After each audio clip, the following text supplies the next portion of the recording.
Welcome to Natu Reads, an audio library of revolutionary texts.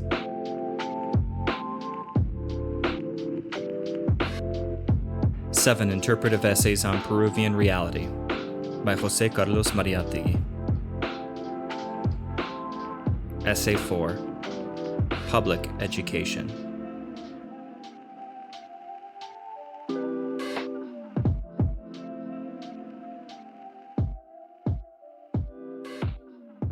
The colonial heritage and French and North American influence.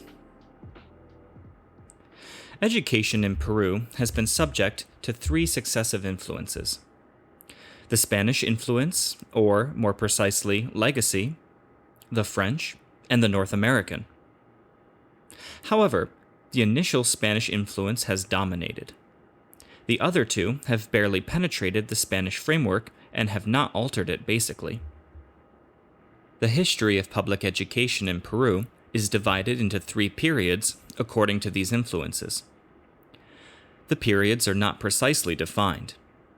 This is a common defect in Peru, where even men are seldom clearly and unmistakably outlined, and everything is a little blurred and confused. A combination of foreign elements, unadapted to local conditions, is superimposed on public education, as on other aspects of national life.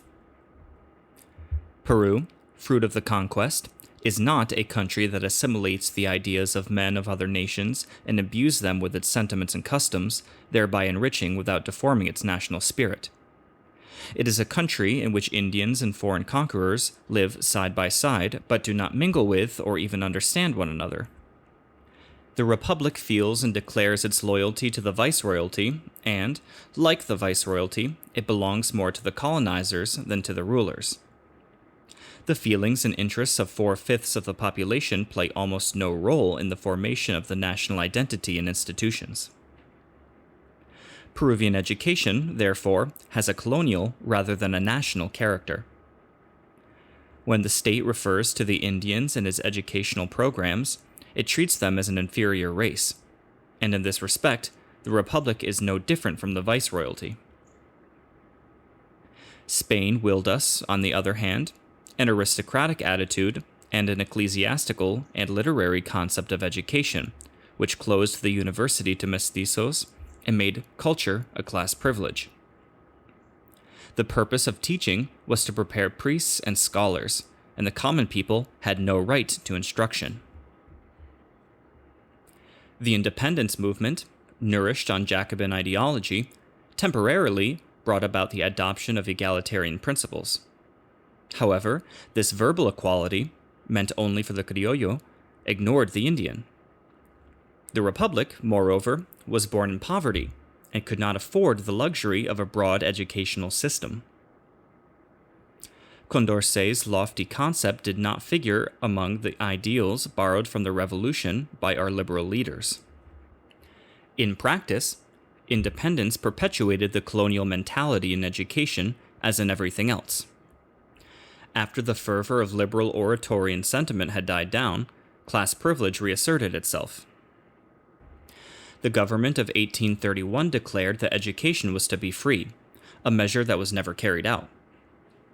The government was actually concerned not with the need to educate the people, but, in its own words, with, quote, the notorious depletion of private fortunes that had reduced countless fathers to the bitter situation of not being able to give their sons a good education, thereby ruining the future of many talented youths, end quote. The literary and rhetorical orientation was just as marked. Felipe Barreda y Laos cites as typical academic centers during the early days of the Republic Trinity College of Huancayo, the School of Philosophy and Latin Studies of Huamachuco, and the Schools of Philosophy, Theology, and Jurisprudence of the College of Moquegua. The liberals, the old landholding aristocracy, and the new urban middle class all studied together in the humanities. They liked to think of the universities and colleges as factories producing writers and lawyers. The liberals enjoyed rhetoric as much as the conservatives. No one was interested in a practical orientation encouraging work in commerce or industry, still less in a democratic orientation making culture accessible to all. The Spanish heritage was not only psychological and intellectual, but above all, economic and social. Education continued to be a privilege, because the privileges of wealth and class continued. The aristocratic and literary concept of education was typical of a feudal system and economy. Not having abolished feudalism in Peru, independence would not abolish its ideas about education. Dr. Manuel Vicente Villarran, who stands for democratic bourgeois beliefs in the Peruvian educational system, deplores this legacy. 25 years ago, he stated in a speech on the liberal professions, quote, "There are 1,000 economic and social reasons why Peru should be like the United States, a country of farmers, settlers, miners, tradesmen, and laborers. But the vagaries of history and the will of man have converted this country into a literary center, homeland of intellectuals, and breeder of bureaucrats." Let us look at society and examine any family. With luck, we might find one of its members in agriculture, business, industry, or shipping. But we shall certainly find a lawyer or physician, a military officer or government employee, a judge or a politician, a professor or a scholar, a journalist or a poet. We are infected with the sickness of the old, decadent countries, with their preoccupation with speaking and writing instead of acting, with, quote, "moving words instead of things," end quote, an illness that is a sign of indolence and weakness. Almost all of us look with horror on the active professions that require energy and the will to succeed, because we do not want to fight, suffer, take risks, and make our own way to prosperity and independence. How few of us decide to bury ourselves on a mountain, live in the puna, sail the seas, explore the rivers, irrigate the fields, work the mines. We are even frightened of the risks and responsibilities connected with manufacturing and commerce, while at the same time, we are encouraged by society to join the swelling multitude of people who want at any price the tranquility, security, the semi-idleness of public employment and the literary professions. Every father hopes that his son will be a lawyer, scholar, office employee, writer, or teacher. Knowledge is triumphant. The spoken and written word is in its glory. And if this evil is not corrected, Peru will become like China, the promised land of bureaucrats and scholars, end quote. A study of the history of capitalist civilization makes clear the causes of the social situation in Peru, as described by Dr. Villarran in the above paragraph. Spain is a country that has never emerged from the Middle Ages and joined with the march of capitalism. Whereas in Central and Eastern Europe, the last bastions of feudalism were demolished by the World War, in Spain they have been maintained by the monarchy. Spanish history reveals that this country has never had a liberal bourgeois revolution with a victorious third estate. Capitalism more and more appears to be closely related to liberalism and Protestantism. This is an empirical observation based on experience rather than a principle or theory. The countries that have most highly developed capitalism, industrialism, and mechanization are the Anglo-Saxons. Of all the Latin countries, Spain is the one that has been least able to adapt to capitalism and liberalism. The famous Spanish decadence, which has been romantically attributed to the most varied and exotic origins, consists simply of this inability to adapt, to Europeanize, to assimilate into a democratic, bourgeois, and capitalist society. The colonies founded by Spain in America were bound to suffer from the same weakness. It is perfectly clear that the colonies of England, a nation destined to be supreme in the capitalist age, received the spiritual and material energies of a society at its zenith, whereas the colonies of Spain, a nation chained to the aristocratic age, received the sickness of a decadent society. The medieval Spaniard came to America as a conquistador, not a colonizer. When Spain stopped sending conquistadors, it began sending viceroys, priests, and lawyers. It is now believed that Spain experienced its bourgeois revolution in America. Its liberal bourgeois class, suppressed at home, organized itself in the colonies. The countries most benefited by the historical process launched by this revolution were those which had the strongest elements of a liberal bourgeois society and economy. In Peru, the viceroyalty had constructed on the scattered remains of the Inca economy and society an aristocratic and feudal regime that reproduced the regime of the decaying metropolitan country with all its evils and without its roots. The responsibility for the social situation denounced in 1900 by Dr. Biaran belongs to the Spanish heritage. Dr. Biaran admitted as much in his speech, although he could not show much intellectual independence because of his affiliation with Civilismo, the class represented by his party and heir to all the privileges of the viceroyalty. Quote, America was not a colony to be settled and developed, but to be exploited. The Spaniards came in search of easy wealth, ready and waiting, the kind of wealth that attracts the adventurer, the nobleman, the soldier, and the sovereign. In any event, the Indians were there to do the work. They were numerous, docile, industrious, and used to the land and the climate. The servile Indian produced the idle and wasteful rich. Still worse, labor was associated with servitude, because the worker was nothing but a servant. All labor came to be instinctively regarded as dishonorable. This instinct has been handed down to us by our grandparents as part of ourselves. By race and by birth, we despise work, and we yearn for wealth without effort, for a life of indolence, parties, and luxuries, end quote.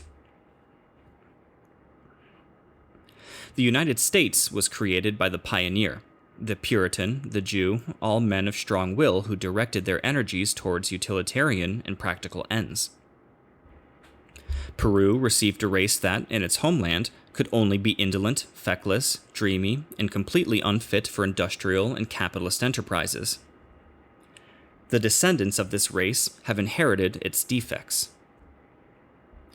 The argument that the Spanish race could not liberate itself from the Middle Ages and adapt to a liberal and capitalist century is corroborated by a scientific interpretation of history. We, who have always tended to an undiscriminating idealism in our approach to history, now have a realistic critic, César Ugarte. In his Bosquejo de la Historia Económica del Perú, he states, quote, What forces did the new race bring to Peru?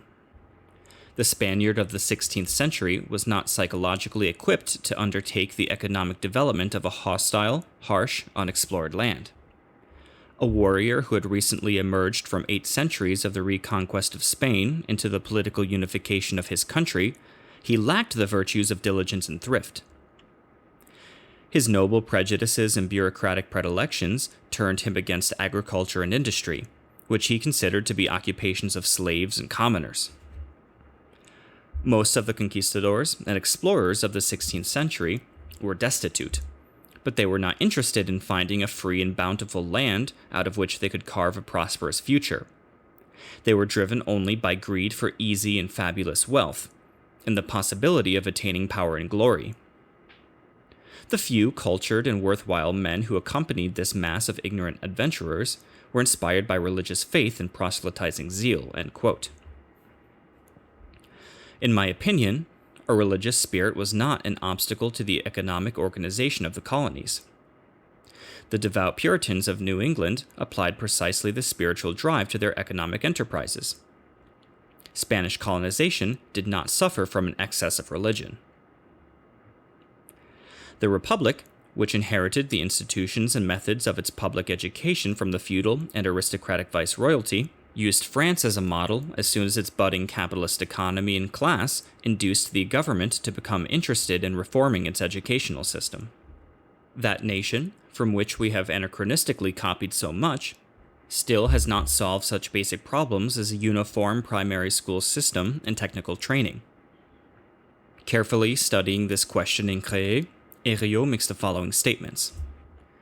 Quote, Consciously or not, we have remained faithful to that taste for universal culture which our fathers thought was the best way to refine the spirit. The Frenchman loves the general idea without always knowing what it stands for. Our press and our speeches are nourished on generalities, end quote. Quote, in the middle of the 20th century, we still do not have a national program for education.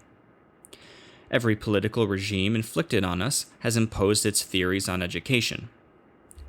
Looked at in perspective, their efforts have been disastrous, end quote.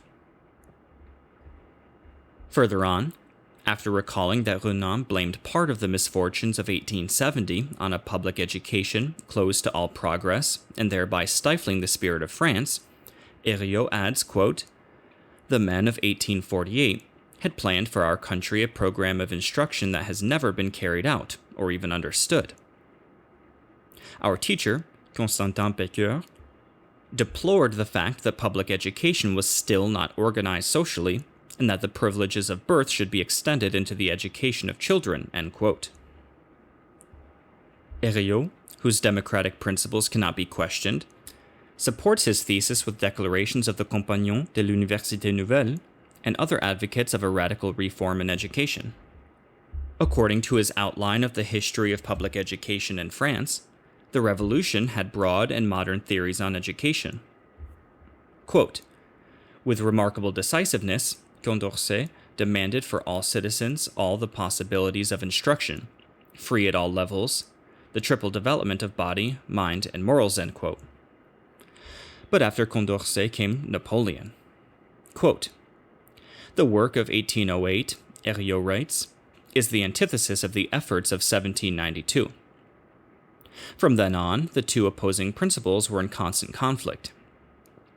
We find them both underlying our institutions, which to this day are badly coordinated. Napoleon's primary interest in secondary education was to train his bureaucrats and government officials. We believe that he was largely responsible for the prolonged ignorance of our people during the 19th century. The men of 1793 had other hopes. Even in the colleges and lycées, there was nothing to awaken intellectual freedom. Even in the university, there was no place for the independent study of science or letters.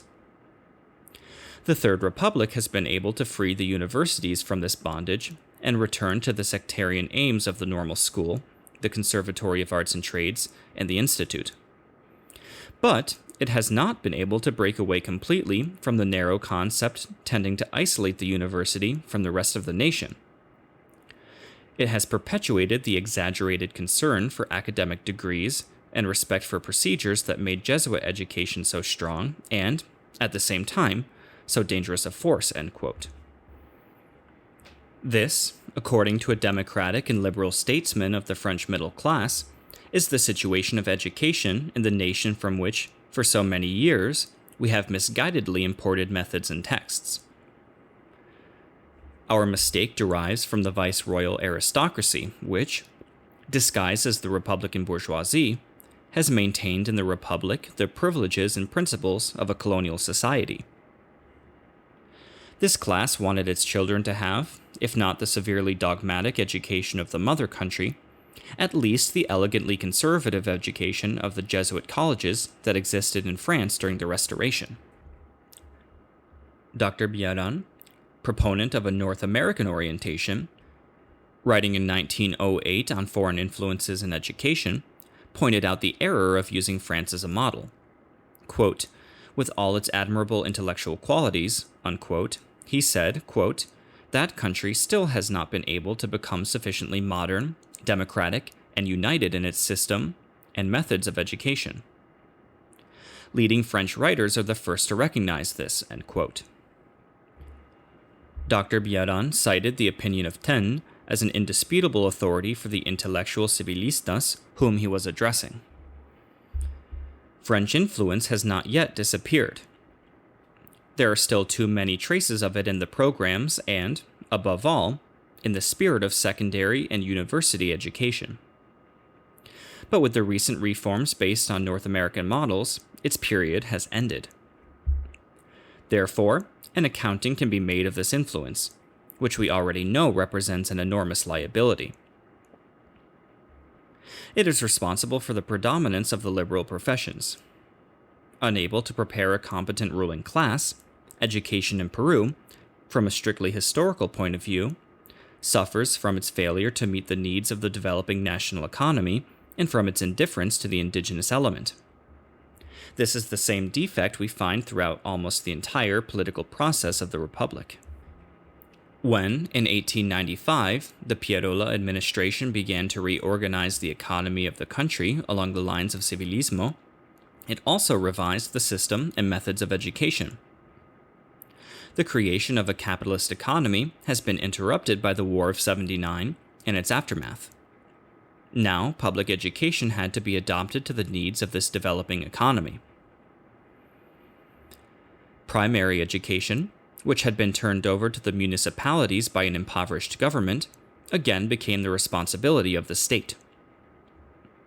With the foundation of a teacher's normal school, it was taken out of the hands of criollo dilettantes and made truly public, that is, for the people. Technical education was assured by the reestablishment of the School of Arts and Trades. This period of public education was characterized by its progressive orientation toward the Anglo-Saxon model. Although the 1902 reform of secondary education was a first step in this direction, it was a false step because it was limited to a single phase of education. The civilismo regime of Piarola neither knew how nor was able to conduct a sound educational policy. Its intellectuals, educated in garrulous and swollen verbosity or lymphatic and academic erudition, had the mediocre mentality of law clerks. Its leaders or directors, when they rose above the mental level of traffickers in coolie labor or dealers in sugarcane, were hopelessly attached to their outdated aristocratic prejudices. Since 1900, Dr. Biaran has been advocating a reform consistent with the burgeoning capitalist development of the country. His speech of that year on the liberal professions was the first effective protest against the literary and aristocratic approach to education that had been passed on to the Republic by the Viceroyalty.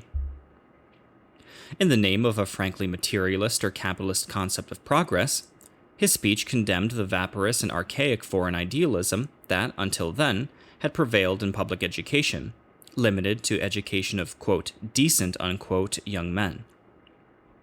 He concluded with the statement that it was, quote, urgent to reorganize our educational system to produce fewer degree holders and scholars and more men useful and productive to society, end quote. He added that, quote, the great nations of Europe today are remodeling their educational programs, largely along North American lines, because they understand that this century requires men of enterprise rather than men of letters, and also because they are all, to some extent, engaged in extending their trade, their culture, and their race throughout the world. Following the example of the great nations of Europe, we should also correct our mistakes and educate practical, industrious, and energetic men, the ones the country needs in order to become wealthy, and by the same token, powerful, end quote. The reform of 1920 marked the victory of the orientation advocated by Dr. Biaran and, therefore, the predominance of North American influence. On the one hand, the Organic Law of Education, which took effect that year, originated in a proposal drawn up by a committee headed by Biaran. On the other hand, its final text was revised by Dr. Bard, chief of the North American mission contracted by the government to reorganize public education and for some time charged with applying the principles of this law. The importation of North American methods cannot be attributed to weariness with Latin bombast, but rather to the spiritual drive that affirmed the development of a capitalist economy. Politically, the historical process meant the fall of a feudal oligarchy because of its inability to become capitalist. In the sphere of education, it meant an educational reform inspired by the example of the most prosperous and highly industrialized nation. Therefore, the 1920 reform is consistent with the country's historical evolution. But like the political movement which it paralleled and to which it was linked, the educational movement was sabotaged by the continued and widespread existence of a feudal regime. It is not possible to democratize the education of a country without democratizing its economy and its political superstructure. A country cannot conscientiously fulfill its historical destiny unless it carries out its own educational reform, using foreign experts only as consultants.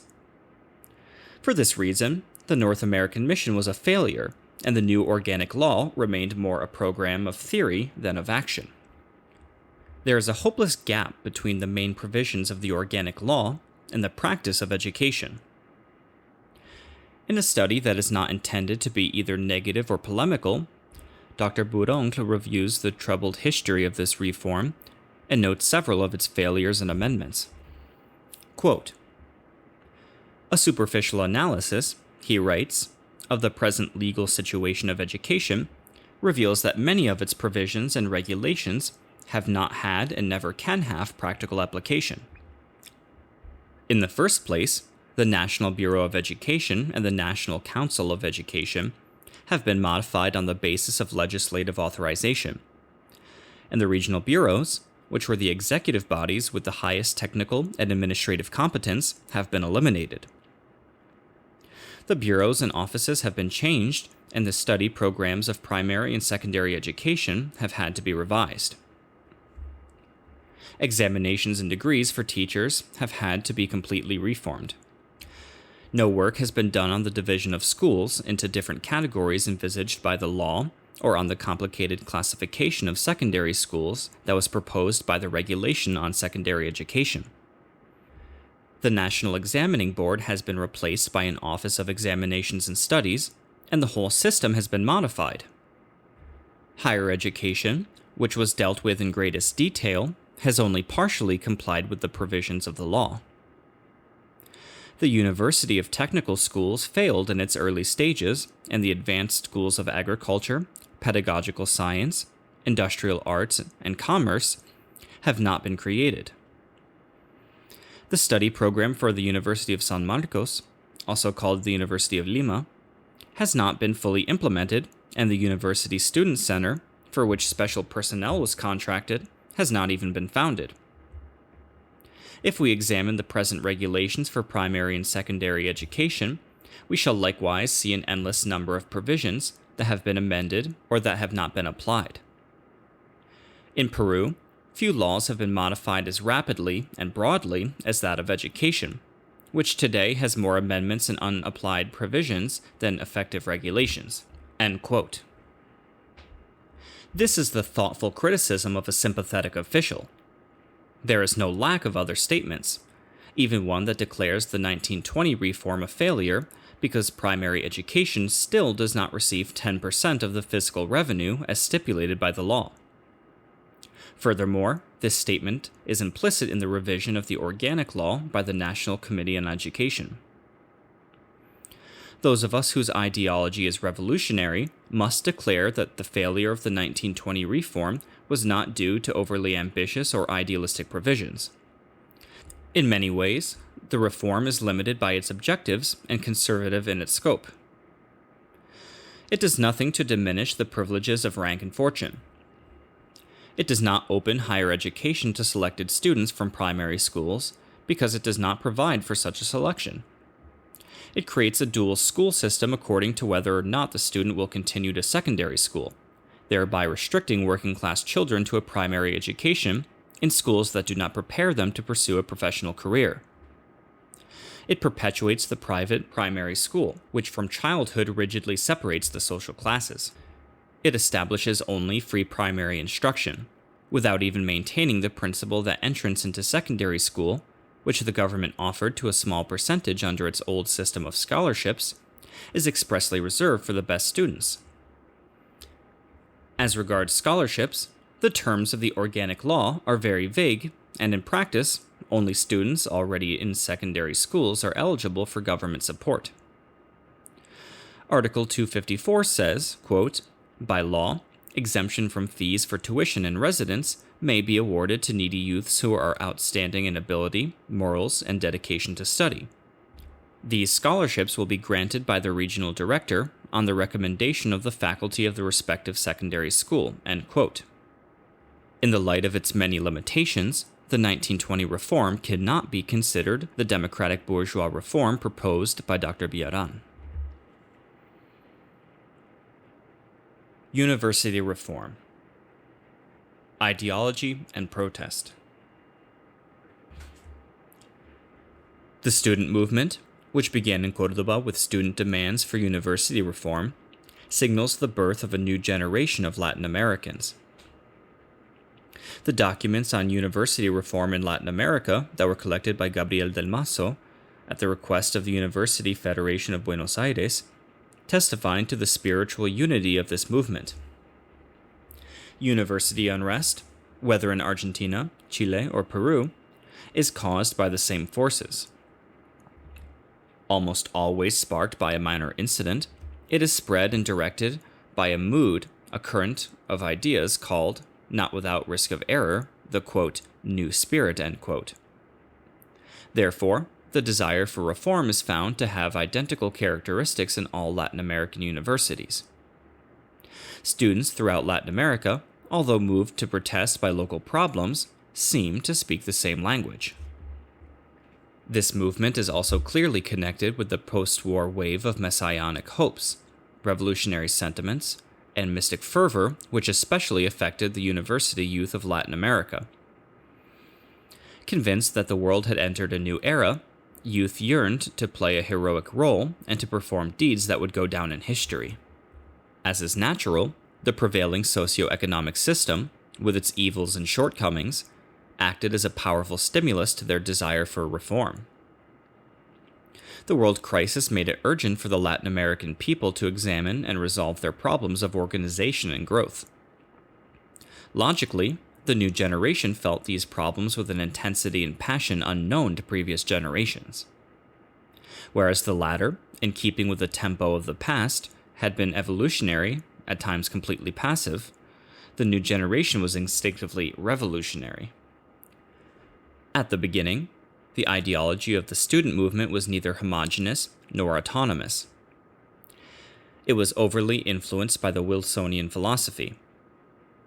The liberal and pacifist sentiments made popular by Wilson in 1918 to 1919 circulated as good revolutionary currency among Latin American youth. This is easily explained. In Europe, too, not only the bourgeois left, but the old socialist reformers accepted as new the liberal ideas so eloquently expounded on by the North American president. Only through closer cooperation with labor unions, through battle with the conservative forces, and through criticism of the interests and principles of the established order could the university vanguard define its ideology. This is the belief of the spokesman for the new student generation, after examining the origins and consequences of the reform movement. Everyone agrees that the objectives of this movement, which hardly has a program, are not related exclusively to the university. Because of its increasing concern with the improvement of the working classes and with the reduction of the old economic privileges, it can be only understood as one of the aspects of a profound Latin American renovation. Palacios, taking into account all the recent consequences of the struggle, states that, quote, as long as the present regime continues, the reform will not touch the hidden roots of the educational problem, end quote. He adds, quote, it will have achieved its purpose if it rids the universities of professors who think of themselves as bureaucrats. If it gives, as in other countries, to all who are competent the possibility of becoming professors, without being excluded because of their social, political, or philosophical beliefs, if it neutralizes, at least somewhat, chauvinism and encourages teachers to do research and accept responsibility. At best, the reform, correctly understood and applied, can help prevent the university from becoming, as is the rule in most countries, as it was even in Russia, whose intellectuals, although superior to those of any other country, portrayed the revolution, a stronghold of reaction. The reform can do this by massing an effort to attain the highest aspirations of the century, end quote. As might be expected, interpretations of the significance of the movement do not exactly agree. But, with the exception of the reactionaries, who are interested in limiting the reform to the university and to education, all those who are sincerely inspired by true ideals define it as the affirmation of the, quote, new spirit, end quote, understood as the revolutionary spirit. As a philosopher, Ripalberdi considers that this affirmation is a victory of the idealism of the first 2 decades of this century over the positivism of the 19th century. Quote, the renaissance of the Argentine spirit, quote, he said, quote, operates through the younger generation, which, while crossing the fields of philosophy, has felt the wing of liberty brush its forehead, end quote. But Ripalberdi himself realized that the purpose of the reform was to enable the university to carry out, quote, that social function which is the very reason for its existence, end quote. Julio B. González, who has collected his writings on the university movement into 2 volumes, reaches more precise conclusions. Quote, the university reform acknowledges the appearance of a new generation with no ties binding it to the preceding generation, and with its own feelings, ideals, and mission in life. This is not a simple, isolated fact. It is related in cause and effect to recent events in our country, which, in turn, are the consequence of world events. It would be a mistake bordering on the ridiculous to think of university reform as a problem of lecture halls and, even then, to assume that its importance lay in its effects in cultural circles alone. Such a mistake would inevitably lead to a solution of the problem that has nothing to do with actual circumstances. In other words, the university reform is part of the material and moral development of our society since the war, end quote. González goes on to list the World War, the Russian Revolution, and the rise of the Radical Party as decisive factors in the reform in Argentina.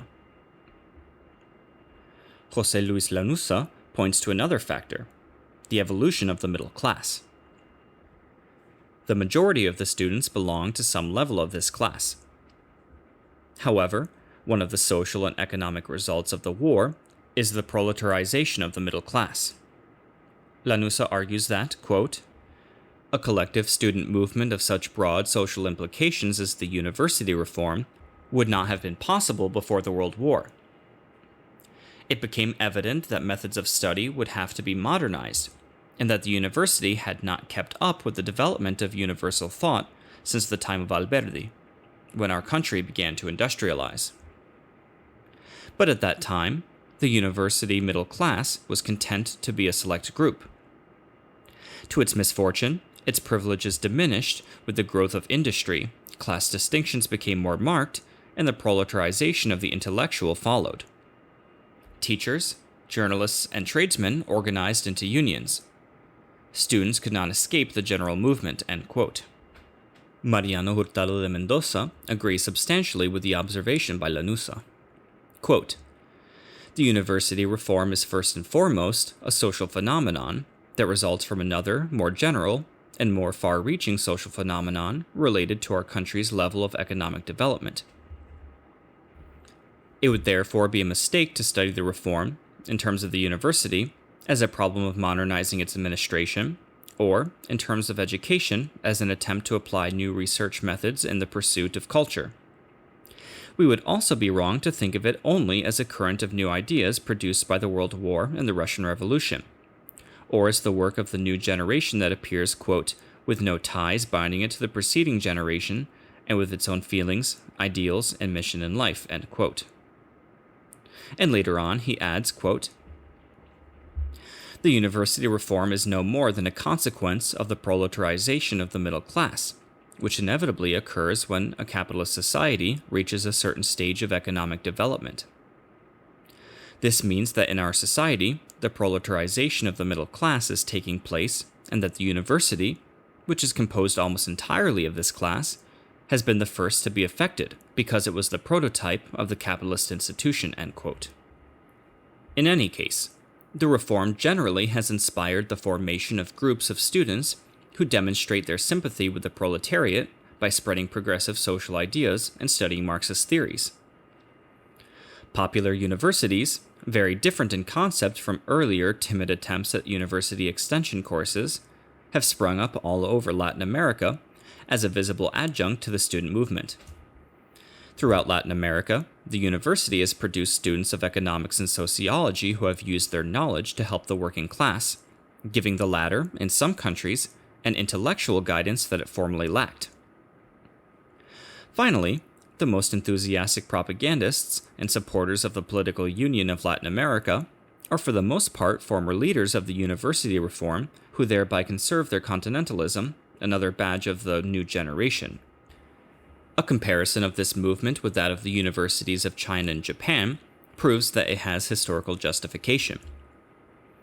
In Japan, the university has been the principal classroom of socialism. In China, for obvious reasons, it has been even more active in the creation of a national conscience.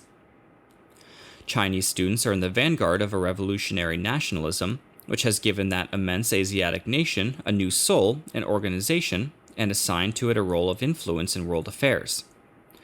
The most authoritative Western observers agree on this point. But I shall not enter into a study of all the consequences of the university reform and of its relationship with the great problems of the political evolution of Latin America. Having established the solidarity of the student movement with the general historical movement of these peoples, we shall try to define its characteristics. What are the basic objectives or demands of the reform? In 1921, the International Congress of Students held in Mexico proposed 1. Student participation in university government. 2. Open courses and optional attendance. Chilean students supported the following principles. 1. Autonomy of the university, understood to be an institution composed of students, professors, and graduates. 2. Reform of the teaching system by means of open courses and optional attendance, so that when two professors teach the same subject, student attendance will testify to the better teacher. 3. Revision of study methods and content. And 4. University extension courses to effectively link the university and society. In 1923, students of Cuba expressed their demands as follows. 1. A really democratic university. 2. A real pedagogical and scientific modernization. 3. An educational system really for the people. In their 1924 program, the students of Colombia advocated that the university be organized to ensure its independence, the participation of students in its government, and the adoption of new study methods. Quote, not only lectures, end quote, this program says, quote, but also seminars and special courses should be offered, and journals should be published. Professors should have assistants, and the teaching profession should offer security and be open to all who are qualified to occupy a chair in the university, end quote. The vanguard students of the University of Lima, loyal to the principles proclaimed in 1919 and 1923, presented in 1926 the following platform. Defense of the university autonomy, participation of students in the administration and in the orientation of their respective universities or special schools, the right of students to vote in the election of the university rector, modernization of teaching methods, student voice in the establishment of courses, incorporation into the university of values outside the university, social content and culture, popular universities. The principles upheld by the Argentine students probably are better known because of their extensive influence on the student movement of America since its first declaration at the University of Córdoba. Furthermore, they are largely the same principles that were announced by the other Latin American universities. This rapid review makes it clear that the main proposals of university reform are, first, student participation in university government, and second, open courses alongside the regular courses and with identical standing, to be given by competent teachers. The meaning and origin of these two demands help us to understand what the reform stands for. University policy and teaching in Latin America. The economic and political system created by the colonial aristocracy, which in some Spanish American countries still exists, although it is steadily and irreversibly declining, has long kept the Latin American university under the tutelage of these oligarchies and their supporters. Because university education has turned into a privilege of wealth, if not of position, or at least of a social class absolutely bound to the interests of either wealth or position, the university has tended to become an academic bureaucracy. Even the temporary influence of some outstanding personality could not save it from this fate. The purpose of the university was chiefly to provide lawyers and other professionals for the ruling class. The rudimentary development and limited scope of public instruction closed the doors of higher education to the poor. Even primary education did not reach, and still does not reach, more than a fraction of the people. The university, controlled intellectually and materially by a class that, in general, lacked any creative drive, could not aspire to the formation and selection of skills. Its bureaucratization inevitably led to spiritual and scientific impoverishment. This was not a phenomenon peculiar to Peru. We have had it longer because of the survival of our semi-feudal economic structure. But even among countries like Argentina, which have led the way in industrialization and democracy, the university has been the last to join the march of progress and change. The history of the University of Buenos Aires before the reform is summarized by Dr. Florentino B. Sanguinetti as follows. Quote, early in Argentine history, it promoted culture on a modest scale and formed urban centers which gave the masses an awareness of political unity and institutional order. Although its technical level was low, it was adequate to the needs of the country and to apply the slowly acquired knowledge of the civilian sector. After our country became a nation, the aristocratic and conservative university created a new social type, the professional. These men were the patricians of the Second Republic, gradually replacing the rural caciques in the managing of businesses, but they were not intellectually qualified to participate actively in the educational system or to guide the energies bursting from the wealth of pampas and tropics. During the last 50 years, our farming and ranching nobility has been excluded first from the economic field by the technically more skilled and progressive immigrant, and then from the political field by the emergence of the middle-class parties. In search of an area where they could still wield influence, they took over the university, which soon became the vehicle of class privilege, where a succession of lifetime directors held the most important posts, and where teachers, recruited by hereditary levy, imposed a veritable academic servitude of narrow-mindedness and conservatism. End quote. The reform movement had to attack, first of all, this conservative stratification of the university. The arbitrarily imposed courses, the incompetent professors, and the exclusion of independent and progressive minds from the faculty were simply consequences of the oligarchical system of education. These evils could be attacked only through student participation in the government of the university and through the establishment of open courses and optional attendance so that students could eliminate the bad professors by demonstrating their preference for the classes given by better qualified teachers. Through the history of the reform, the conservative oligarchy invariably has followed two courses of action. First, it has been united in its support of the incompetent, unpopular professor, whenever the interest of a family of its group was involved. Second, it has been no less stubborn in its resistance to any new, non-university, or simply independent teaching values. The two basic demands of the reform are, therefore, unquestionably dialectical, because they do not grow out of purely doctrinaire concepts, but out of a specific student action. The majority of the teachers were unbending in their opposition to the important principles of the university reform, the first of which had been declared at the Student Congress of Montevideo and, thanks to favorable political circumstances, was officially recognized in both Argentina and Peru.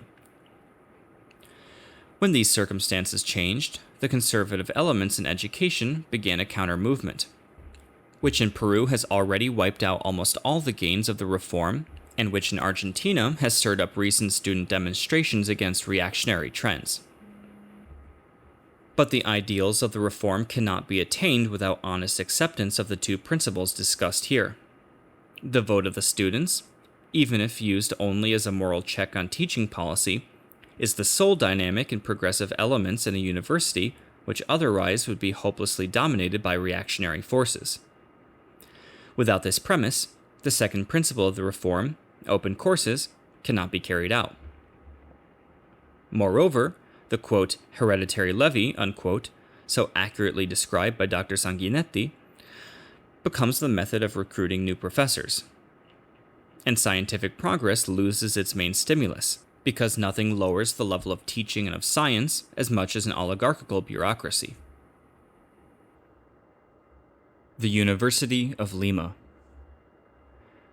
In Peru, for several reasons, the university has been the stronghold of the colonial spirit. The first reason is that under the Republic, the old colonial aristocracy continued in power. But this fact has been brought to light only since the new generation, having freed itself of the colonialist mentality or civilista historiography, has been able to judge Peruvian reality objectively. The breakdown of the old class was foretold in 1919 by the, quote, secessionist, unquote, character of the change in government. When Dr. V. A. Belainde described the university as, quote, the link between republic and colony, end quote, and praised it as the unique and essential organ of historical continuity, he seemed to think that he had made a valuable discovery. Until then, the ruling class had maintained the intellectual illusion of a republic different from and independent of the colony, although its real feelings were betrayed by its instinctive nostalgia for the viceroyal period. The university, which, according to a cliché, was the national alma mater, had always been officially defined as the highest seat of the principles and ideals of the republic. Except for a moment of liberalism under Galvez y Llorente, who re-established and carried on the ideology of Rodriguez de Mendoza, the university had remained faithful to its scholarly, conservative, and Spanish tradition. The divorce between the work of the university and national reality, which, although commented on sorrowfully by Belainde, did not prevent him from praising the university as the unique and sacred embodiment of the country's historical continuity, is entirely due to this divorce, little recognized but nonetheless true, between the old ruling class and the Peruvian people. Belainde wrote, quote, an unhappy fate has decreed that our university should serve professional interests and a certain scientific snobism. But it has not been an instrument of education, nor has it created a national conscience. A rapid review of the history of the university, from its founding to the present, makes tragically clear that it is out of contact with our national reality, with the life of our society, with the needs and aspirations of our country, end quote. Belainde could say no more. Bound by education and temperament to the feudal class, and a member of the party that was led by one of its most authentic representatives, he had to be content to disagree, without going into his reasons. He even had to offer as explanation an, quote, unhappy fate, end quote. The truth is that the colony survived in the university because it also survived, in spite of independence and a liberal government, in the social and economic structure of the country, thereby slowing down its historical evolution and weakening its vitality. The university did not play a progressive and creative role in Peruvian life. It was not only isolated from, but also opposed to the country's requirements and expectations. The colonial landholders, who rose to power in the Republic during the turbulent period of military caudillos, are the least nationalist, the least Peruvian of the factors in the history in independent Peru. This alone has determined the, quote, unhappy fate, end quote, of the university. After Galvez y Llorente, and until the student movement of 1919, the university was heavily influenced by the spirit of the colony. In 1894, Dr. Javier Prado spoke on, quote, the social condition of Peru under Spanish rule, end quote, and tried to give an objective and balanced criticism of colonialism. This speech could have initiated measures to bring the university closer to our history and people, But Dr. Prado was closely associated with interests and beliefs with which this movement inevitably would have conflicted. He therefore preferred to head a mediocre program of positivism, which, in the name of Taine, attempted to justify civilismo by endowing it with a superficially modern political doctrine, and which did not even succeed in orienting the university away from its literary preoccupations toward the scientific disciplines that it still lacks. In 1900, Dr. M.V. Villarán delivered a significant speech on the liberal professions in Peru, in which he charged the colonialism of the university with being responsible for the aristocratic prejudices that nourished and perpetuated a surplus of lawyers and men of letters. But this rebuke, like all the other sporadic outbursts of civilismo, barely ruffled the waters of this placid intellectual pond. The generation arbitrarily known as, quote, futurist, end quote, should have been, chronologically, the one to begin a reform of the methods and spirit of the university.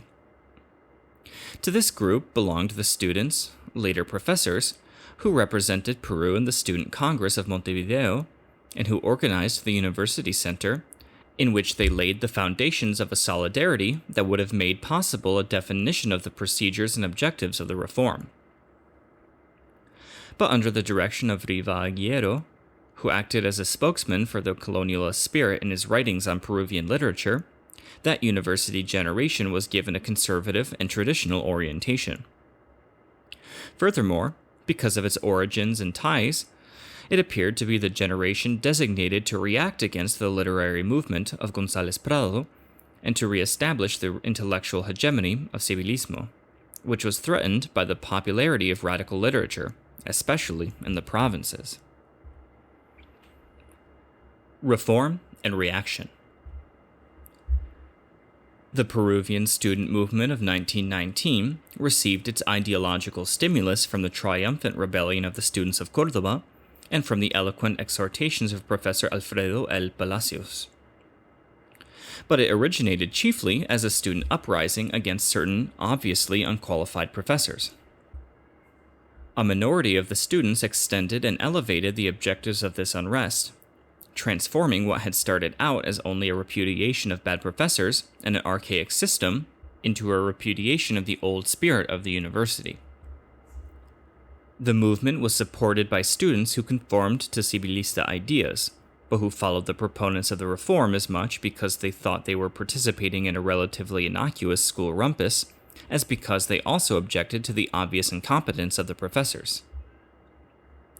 This shows that if the teaching oligarchy had shown any interest in maintaining its intellectual prestige, and had promptly carried out a minimum of the scandalously overdue improvements and modernizations in the educational system, it would have easily kept its position intact for a few more years. The crisis that it dealt with so ineptly was brought on by the protracted and flagrant discrepancy between the academic level of the professor and the general advance of our culture in more than one field. This lag was particularly striking in literature and the arts. The futurist generation had reacted against the romantic radical generation outside the university by trying to reinforce the spiritual power of the university and concentrate in its classrooms all the forces directing national culture.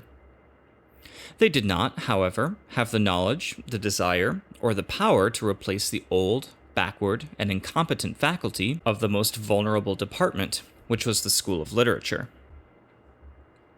The glaring contrast between the teaching of literature in this department and the country's heightened literary awareness and production could no longer be ignored once the new generation broke with the conservatism of our paradoxical futurists and launched a renaissance in national literature.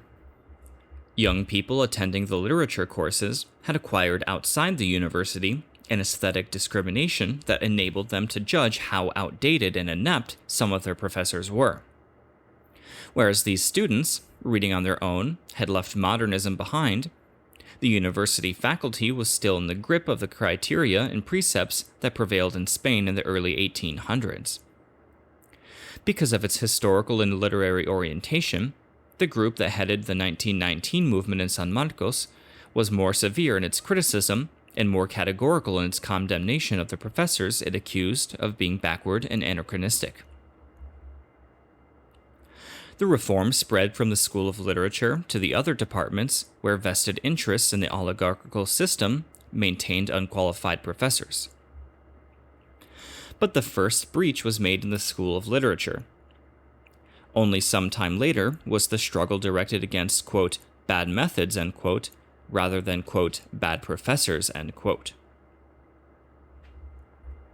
The students began their offensive by drawing up a list of criticisms which they carefully tried to keep impartial and dispassionate.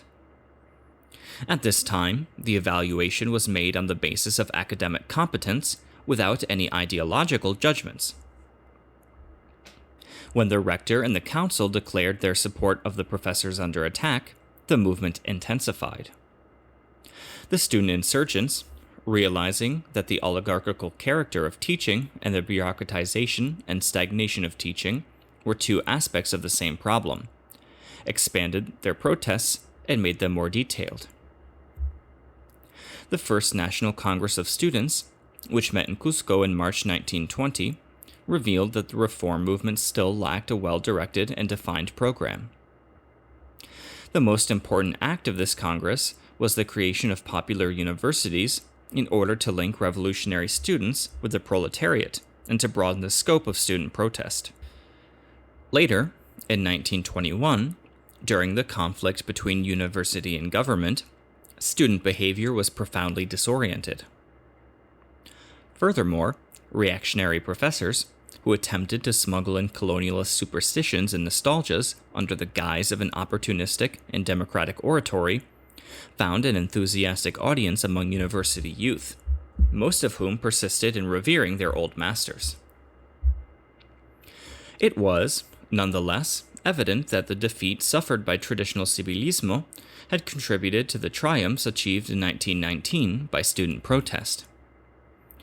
In that year, the decree of September 20th established open courses and student representation on the University Council, and by means of laws 4002 and 4004, the government declared vacant the chairs occupied by the blacklisted professors. Once the university reopened, after a recess which strengthened the bonds between teachers and part of the students, the gains of the reform largely vanished because of the new organization. On the other hand, the students were more deeply imbued with the new spirit and were less confused ideologically than before the closing. The reopening of the university in 1922, under the rectorate of Dr. M.V. Biaran, signified that the government and professors had reached an agreement to end the conflict which had forced the university to close the preceding year. The basis of this agreement was the Organic Law of Teaching, promulgated in 1920 by the executive under authorization from Congress in October 1919, when the latter passed Law 4004, sanctioning the principle of student participation in the government of the university. This law granted the university an autonomy that satisfied the teachers who, for obvious reasons, were more inclined than before to accept a compromise. The government, equally anxious to find a solution, managed to circumvent all difficulties and ratified the law in its entirety. As is natural, the agreement endangered the gains of the students by solving, even if only temporarily, the situation that had sustained their struggle. In fact, soon there was a badly disguised attempt to gradually nullify the reforms of 1919. Some professors restored the attendance system, but now the students were alerted to such an attempt, and they were inspired first by the Student Congress of Mexico, and then by the fervent message of the youth of the South delivered by Aya de la Torre. On taking office, the new rector, in a spirit of moderation and fairness, had declared himself to be sympathetic to the reform and even critical of the law's provisions replacing the free association of students with the highly authoritarian and bureaucratic, quote, University Student Center, end quote. In line with these declarations, he recognized the wisdom of working with the consensus of the students and of avoiding any arbitrary or reactionary action that could arouse student hostility. With the recalcitrant conservative professors brought under control, Dr. Biaran's term of office marked a period of collaboration between faculty and students. The rector made himself popular by his support of Zulen's intelligent library reforms and by his frequent consultations with the students, whose opinions and ideas he respected. Dr. Gastapieta, dean of the School of Medicine, by following a similar policy, won the students' enthusiastic cooperation. And the work of some of the young professors helped improve relations between faculty and students. This policy, however, prevented a renewal of the reform movement. On the one hand, the professors were careful to adhere to a progressive program, or at least to avoid action that might be interpreted as reactionary. On the other hand, the students were in a mood to collaborate, and many were convinced that this was the only way to guarantee the autonomy and even the survival of the university. On May 23, the working class and the student vanguard demonstrated how closely they had become allied socially and ideologically. On that date, in exceptionally favorable circumstances, the new generation played a historical role when it advanced from student unrest to collective and social protest. This event sparked a revolutionary current that swept through the university halls, strengthening the left wing of the Student Federation, reorganized soon after, and above all, reviving and invigorating student discussion. But the reform, apart from abolishing compulsory attendance, actually gained for the student no more than a theoretical control of the orientation or, more precisely, the administration of education.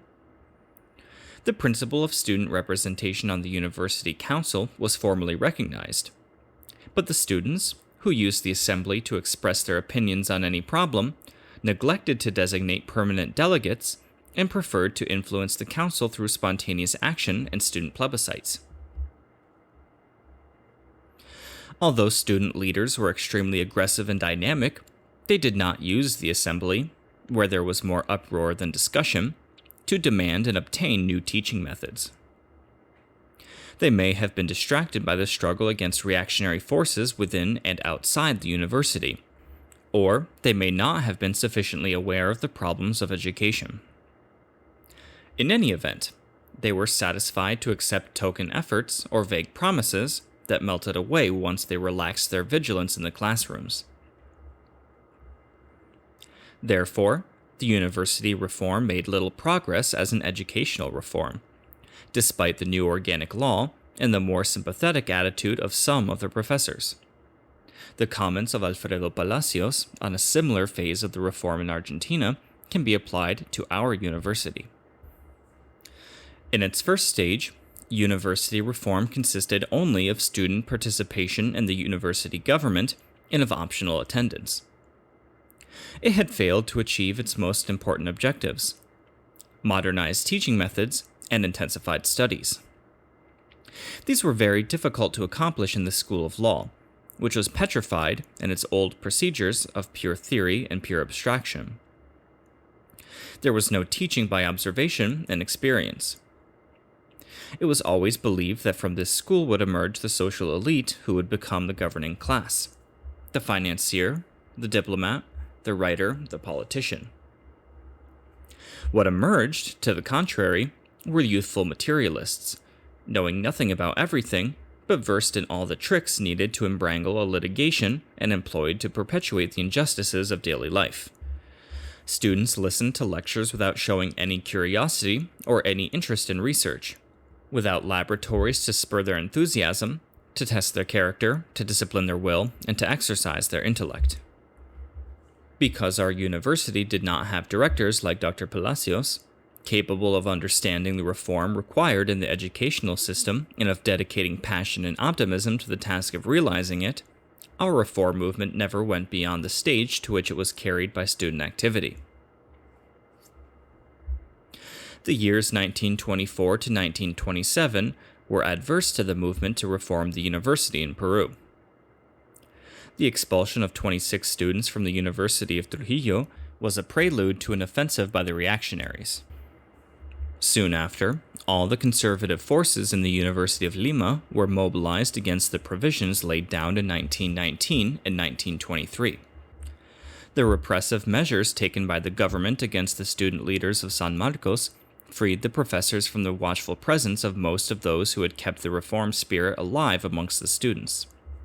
With the deaths of the two young teachers, Zulen and Borja Garcia, almost no professors remained to champion reform. After the departure of Dr. Biaran, his policy of cooperation with students was abandoned. Left vacant, the rectorate fell into the paralysis and sterility typical of an interim administration. This combination of unfavorable circumstances inevitably produced a resurgence of the conservative and oligarchical spirit.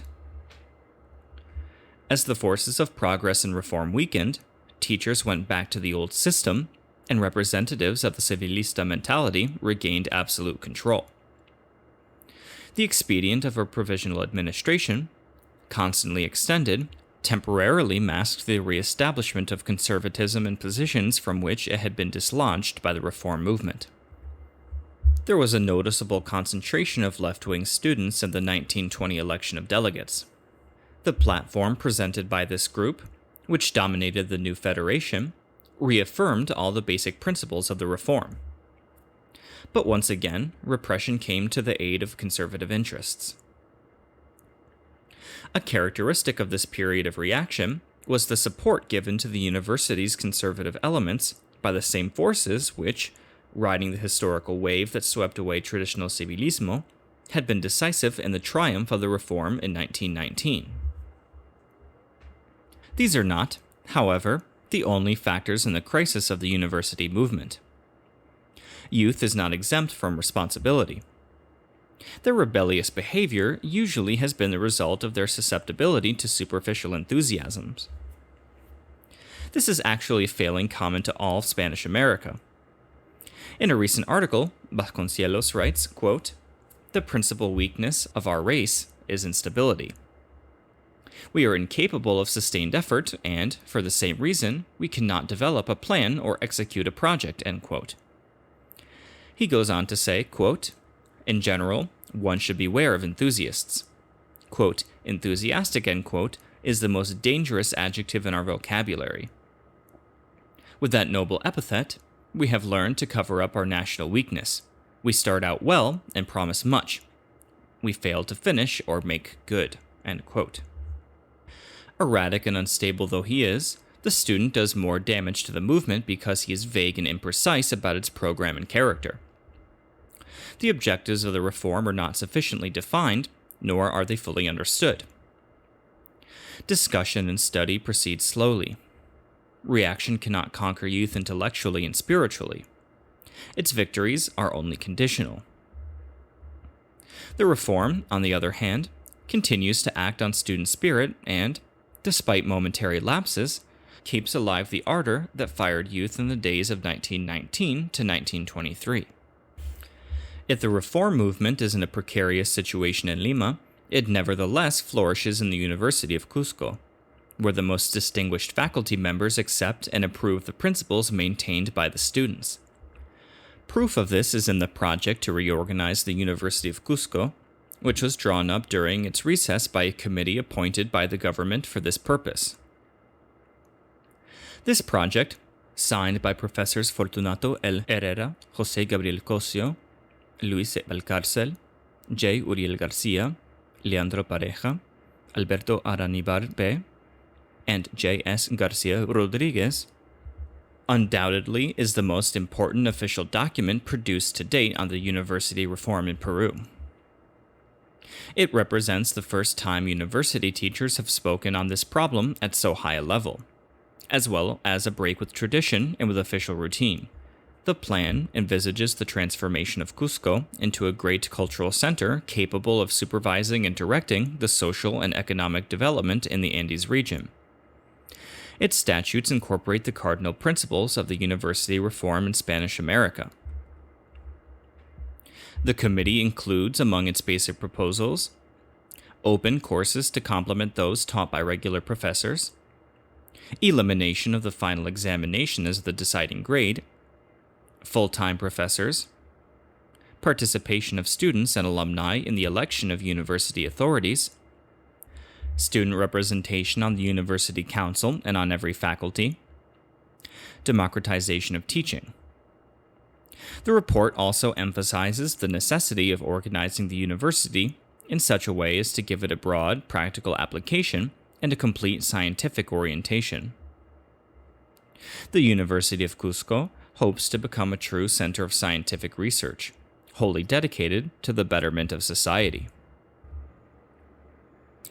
In order to understand the growing conflict between the principles of university reform, as they have been formulated and subscribed to by the student assemblies in various Spanish-American countries, and the situation of the University of Lima, these principles may be compared with the corresponding aspects of teaching and administration in the latter university.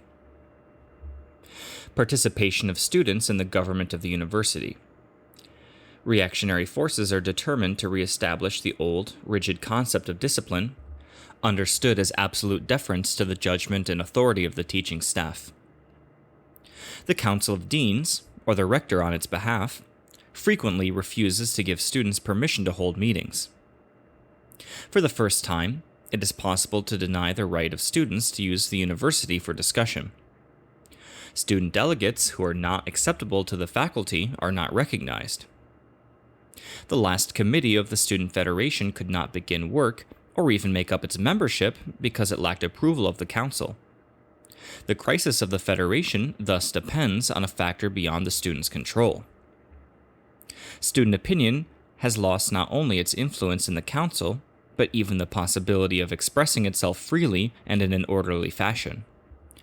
In these conditions, student representation in the government of the university would be a farce. Modernization of teaching methods.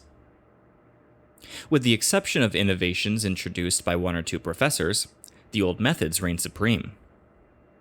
A short time ago, a high official of the Department of Education, Dr. Luis E. Galvan, demanded in an article, quote, "What does our university do for scientific research?" End quote. In spite of his feelings of loyalty to San Marcos, Dr. Galvan was obliged to give a totally negative answer. Changes in methods and studies have been minimal and left to the initiative of a few responsible professors. Courses continue to be given orally and dogmatically. Reforms that were begun in the 1922 to 1924 period have been suspended or have been bungled, as in the case of Zulen's projected reorganization of library methods. Reform of the teaching system. Open courses still have not been properly tried out, and conditions do not favor their introduction. The oligarchy and control of education is opposed to open courses. Academic chairs continue to be filled by means of the, quote, hereditary levy, unquote, denounced by Dr. Sanguinetti of the old University of Buenos Aires. All the formal gains of 1919 are therefore nullified. Despite the mild purge brought about by the students at that time, the percentage of incompetent teachers is certainly no lower now. The School of Literature, where the reform was initiated, shows almost no improvement in teaching methods and curricula. The provisions of the reform, as established by the Organic Law of 1920, are still largely unimplemented, and the University Council apparently has no intention of carrying out the program outlined in that law. Nor has any progress been made in creating full-time teachers. The university professor is typically a dilettante for whom teaching is a very secondary activity. To a large extent, this is actually an economic problem. University teaching will remain in the hands of the dilettantes until professors capable of dedicating themselves exclusively to research and study can be offered a decent salary. But even within its present economic resources, the university should begin to find a solution. For as long as scientific research and specialization are not encouraged, this problem will not be solved automatically by a share of the university budget. The crisis at San Marcos is reproduced on a smaller scale in the provincial universities. The reactionary assault began in the most inadequate and weakest of them all, the University of Trujillo. an institution that expels 26 of its students when its enrollment is perilously low, reveals how deeply committed it is to the reactionary spirit. I am told that, in order not to appear deserted, this university sends out its staff every year to recruit students. Using local pride as an argument, the professors try to persuade fathers not to send their sons to the University of Lima. If, in spite of its scarcity of students, the University of Trujillo was prepared to lose 26, the extent of conservative intransigence can easily be imagined. The University of Arequipa traditionally had been resistant to modernization. The conservative atmosphere of the city shields it from any outside influence that might disturb its repose. The reformist element, which in recent years has given hopeful signs of growth and activity, is still in the minority. Only the University of Cusco is making serious efforts to transform itself. I have already referred to the reorganization scheme presented to the government by its leading professors. It is obviously the most advanced project for university reform in Peru. The concept of reform, meanwhile, is daily gathering strength and substance. The problem of education is defined by the student leaders of La Plata in the following terms. 1. Education is only one aspect of the social problem. For that reason, it cannot be solved separately. 2. The culture of all societies is the ideological expression of the interests of the class in power. The culture of society at present is therefore the ideological expression of the interests of the capitalist class. 3. The last imperialist war, by upsetting the bourgeois economy, has produced a crisis in the corresponding culture. 4. Only the advent of a socialist culture can put an end to this crisis. Whereas the new generation's message, which began as a confused announcement from Córdoba in 1918, reaches its clearest and most significant revolutionary expression in Argentina, the signs of reaction multiply on our university scene. The university reform is constantly threatened by the determination of the teaching oligarchy to regain full control. Conflicting ideologies. In the stage of practical trials and theoretical digressions that slowly led to the importation of North American systems and methods, Dr. de Ostua represented the reaction of the old aristocratic spirit, more or less dressed up in modern idealism. Dr. Biaran used the language of liberalism to present the program of bourgeois and, therefore, liberal civilismo. Dr. de Ostua, in the modern guise of a university professor and philosopher, embodied the mentality of feudal civilismo, of the viceroyal landholder. There had to be a reason why one sector of the party was called, quote, historical civilismo, end quote. The real meaning of the controversy between de Ostua and Biaran escaped the reporters and public of that period. The so-called popular parties were incapable of taking a position in the debate. The Pierola party was reduced to railing against government taxes and loans, which by no means constituted an economic policy of civilismo, and to proclaiming periodically that it stood for liberty, order, fatherland, citizenship, etc. The self-styled liberals were no different from the Pierolistas, to whom they were linked in a sporadic, Masonic anti-clericalism and a vague, romantic federalist vindication. The ideological poverty and intellectual vulgarity of this opposition, clinging to the stale glory of its caudillo, permitted civilismo to monopolize discussion of one of the most weighty national problems. Only now is it historically possible to understand the meaning of that university debate, in which Francisco García Calderón, in his usual prudent and somewhat skeptical fashion, tried to play an eclectic and conciliatory role. The ideological position of Dr. de Ostua, in the discussion of public education, was decorated with all the rhetoric needed to impress our shallow intellectuals. In his metaphysical dissertations on education, Dr. de Ostua represented himself as a defender of idealism against the positivism of his cautious and complacent opponents.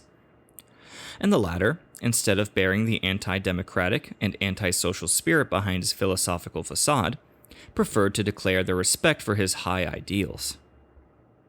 It would have been easy to demonstrate that the ideas of Dr. de Ostua on education were based not on contemporary idealism, but on the old aristocratic mentality of the great landholders. But no one undertook to reveal the true nature of Dr. de Ostua's resistance to a reasonably democratic reform in education. University oratory was mystified by the abstruse doctrine of the reactionary civilista professor. The debate, furthermore, was conducted exclusively within the civilismo party, which was divided between feudalism and capitalism, with the latter spirit deformed and weakened by the former. In order to identify the thought of Dr. de Ostua and to perceive its medieval and aristocratic foundation, we need to study the prejudices and superstitions that sustain it. Dr. de Ostua's ideas are contrary not only to the principles of modern education, but to the essence of capitalism itself. His concept of work, for example, is in open conflict with the concept that for some time has governed human progress. In one of his philosophical studies of education, Dr. de Ostua is just as disdainful of work as those who formerly considered that the only noble and worthwhile occupations were the military and the literary. Quote, "Values in work, virtue and self-interest," he wrote, "are essential to the formation of character. But they play very different roles in that process, just as they play different roles in the process of education. Freedom is a value that educates. Education consists in the realization of values. Work does not educate. It enriches and instructs. With practice, it confers skill. But it is motivated by self-interest, which enslaves the soul. Even if work is inspired by a vocation which brings to it happiness and joy, that motive is as egoistic as the others. Freedom does not spring from self-interest, but from moral and aesthetic values. Even in science, which in a way educates by disciplining the mind, either through the orderly exercise of deduction or through the intuitive action of induction, the so-called value of logic does not bring to work the freedom that is the essence of the human personality. Work can contribute to spiritual expansion through the material wealth it produces. But that expansion may be, and usually is, a sign of blind egoism. And so it does not signify real freedom. Freedom within, moral and aesthetic freedom, the freedom that is the goal and content of education." End quote. This concept of work, although advanced by Dr. de Ostua only a little over a decade ago, is absolutely medieval and aristocratic. Western civilization is based entirely on work. Society strives to organize itself as a society of workers and producers. Therefore, work cannot be thought of as servitude, it must be given stature and dignity. The dignity of work should not be interpreted as an egoistic sentiment peculiar to Western civilization. Scientific research enlightens us as much as spiritual intuition. Man's destiny is to create. Work is creative, liberating. Man fulfills himself in work. Man's enslavement by the machine and the destruction of his crafts by industrialization have distorted the meaning and purpose of work. From John Ruskin to Rabindranath Tagore, reformers have denounced capitalism for its brutalizing use of the machine. Work has become odious because mechanization, and especially Taylorism, have degraded it by robbing it of creativity. Pierre Am, in his epic writings on labor, La peine des hommes, has given this exact description. Quote, "The grandeur of man consists in doing his work well. Love of work, in spite of society, is the health of society. Man always takes pride in the skills of his hands, even when using them for the lowliest labor. If, like the idle rich, all men scorned labor, and if all men worked only because they were forced to, without any pleasure, slothfulness and corruption would destroy a desperate people." End quote. This is the principle that should be adopted by a society that is heir to the spirit and tradition of the Inca society, in which idleness was a crime and work, performed with devotion, was the highest virtue. The archaic thought of Dr. de Ostua, rejected by even our fearful and confused bourgeoisie, descends directly from the viceroyal society, which a moderate civilista, like Dr. Javier Prado, described as a flabby society dedicated to sensual pleasures. It is not just his concept of work that reveals the aristocratic and reactionary sentiment of Dr. de Ostua and defines his ideological position in the debate on public education. Above all, his basic concept of teaching identifies his inspiration as feudalism. Dr. de Ostua was concerned almost exclusively with the education of the upper and ruling classes. For him, the whole problem of teaching was to educate the elite, which naturally was an elite of inherited privileges. Therefore, he cared only about university teaching. No attitude could be more opposed to the modern approach to education. Dr. Biaran, from an orthodox bourgeois standpoint, held up the example of the United States to Dr. de Ostua. He reminded him that, quote, there, primary school was the introduction to, and the historical antecedent of, the secondary school, and that college was the precursor of the university, end quote. Today, we could hold up to him, as an example closer to home, Mexico, a country where, as Pedro Enriquez Urefia says, culture is not understood in terms of the 19th century. No thought is given to the culture prevailing in the era of capitalism disguised as liberalism, the culture of a select group of dilettantes, an enclosed garden where artificial flowers are grown, an ivory tower where dead science is kept in museums. Mexico thinks of a social culture, offered and really given to all based on work. To learn is not only to learn to know, but also to learn to do. There should be no superior culture because it would be false and ephemeral where there is no popular culture. Need I say that I entirely agree with this concept, which is in open conflict with the thesis of Dr. de Ostua. Dr. de Ostua placed the problem of education on a purely philosophical plane. Experience shows that on this plane, where reality and history are disregarded, the problem cannot be solved or understood. Dr. de Ostua is indifferent to the relationship between education and the national economy. In fact, in this respect, he is an absolute idealist in his lack of comprehension. His argument, therefore, besides being anti-democratic and antisocial, is anti-historical. The problem of education cannot be understood in our time if it is not considered as an economic and social problem. The mistake of many reformers has been their abstract and idealistic methods and their exclusively pedagogical approach.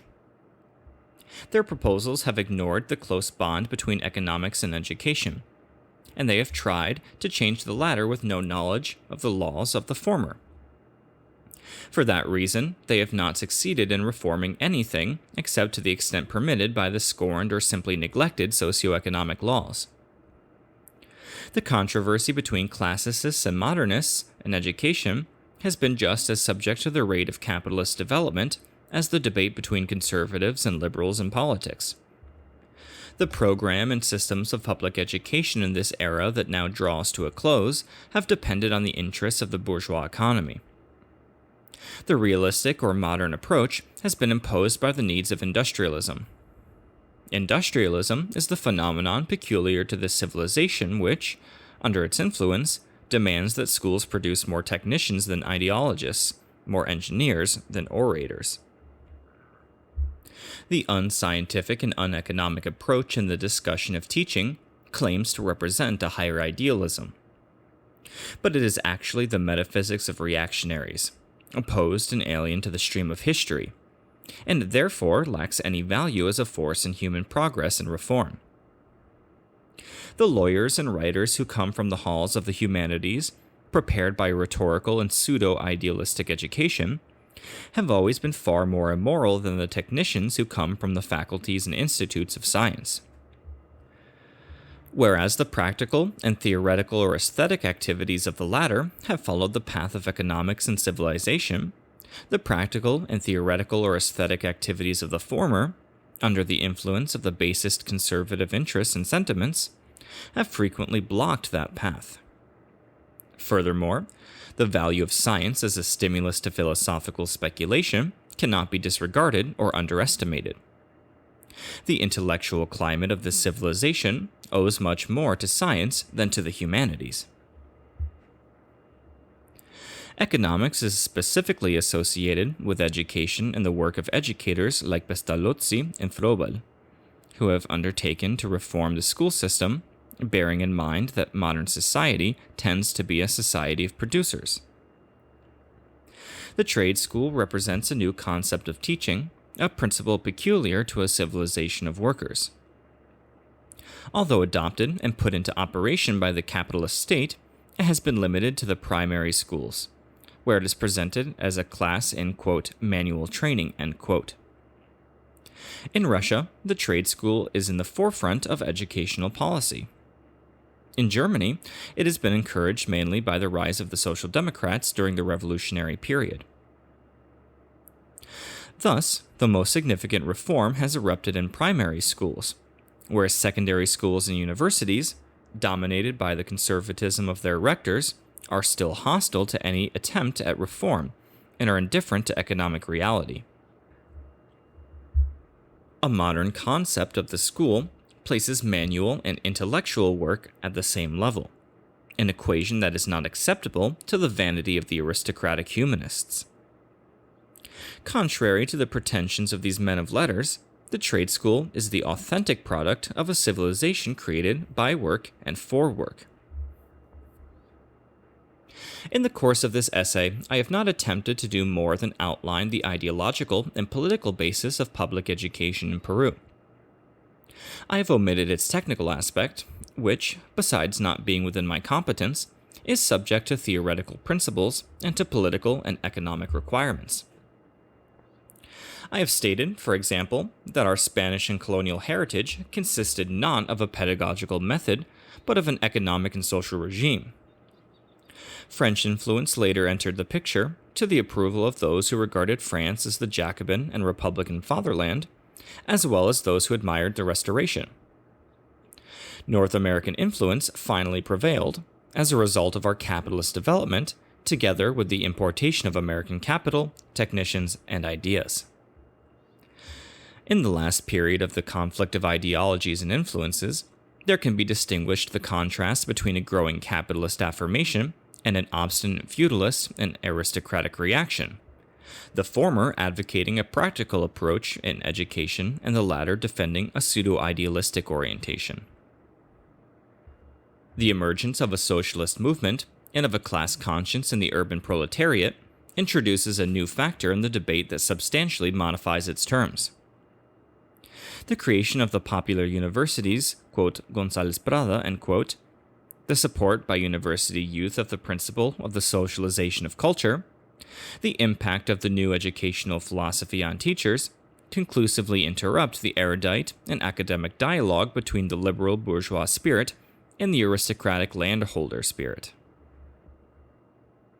The accounts of the first century of the Republic are closed, with an enormous liability in the field of public education. The problem of Indian illiteracy has hardly been touched. To date, the government has failed to establish schools throughout the Republic. The disproportion between resources and the size of the undertaking is huge. There are not enough teachers for the implementation of the modest program of popular education authorized in the budget, and given the present number of graduates from normal schools, there is little possibility of solving this problem in the near future. A primary school teacher in Peru is still harassed by the most overbearing and stupid gamonalismo and bossism. He has no assurance of even a relative economic security. When a representative complains to Congress, which has come to regard the teacher as a servile instrument to round up votes, this complaint carries more weight in official circles than the record of the services of an honorable and dedicated teacher.